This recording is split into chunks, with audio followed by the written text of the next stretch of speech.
I play the emotion Disgust, and she is very hierarchical and wants to keep Riley from doing things that will embarrass her or will put her at some kind of disadvantage. She's kind of an adolescent emotion.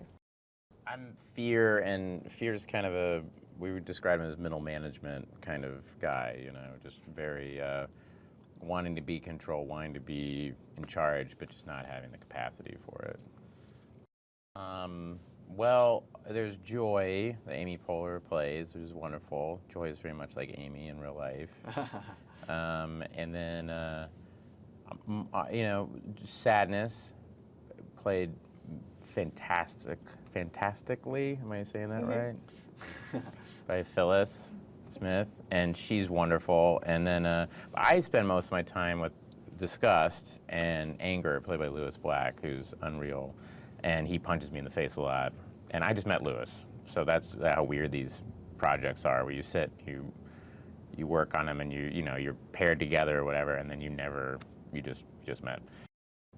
Well, it's kind of when you're an adolescent. I think the idea is like when you're an adolescent and you are in that, you're kind of ruled by fear, disgust, and anger. I mean, that pretty much describes adolescent kids, And so it was this idea of joy and sadness being kind of like, they have their own little buddy movie outside of it, but they have to kind of, because like in every buddy movie, it's two opposing ideology, people, opposites together, like in Midnight Run or whatever, and they have to learn to coexist. And the movie's about fear and sadness having to coexist, which is kind of what being an adult is. I mean, that's a big learning thing growing up.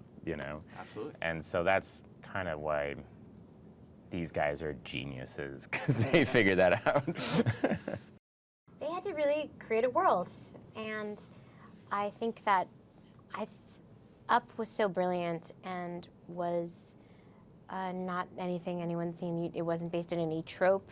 It was completely original, and there's so little that is completely original. And having seen that and loved it, and then Pixar, having such a sterling reputation, I mean, I was very excited about it. And I have to say, when I read the script, I did not understand a lot of it. I had to wait till I saw the movie to understand what like islands of personality were. So, but I never doubted it for a second that they would figure it out. No, those guys are they're kind of just geniuses at just honing in on what's. It's like a balance act and Pete is incredibly ambitious with his ideas, and he's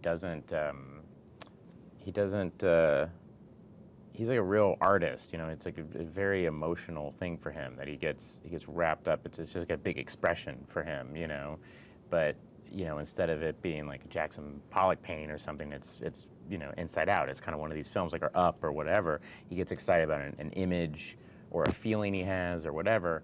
And he just he works hard at expressing it, and he isn't someone that overanalyzes things, or you kind of go, well, the rules of screenwriting is this or whatever. It's just how he feels and goes, that feels right. I don't know if that feels, he says that feels is always something I hear Pete say. That feels a little this way. That feels a little that way. Oh, that feels good. Ooh, that Right. And that goes with your performance or a color or a piece of whatever.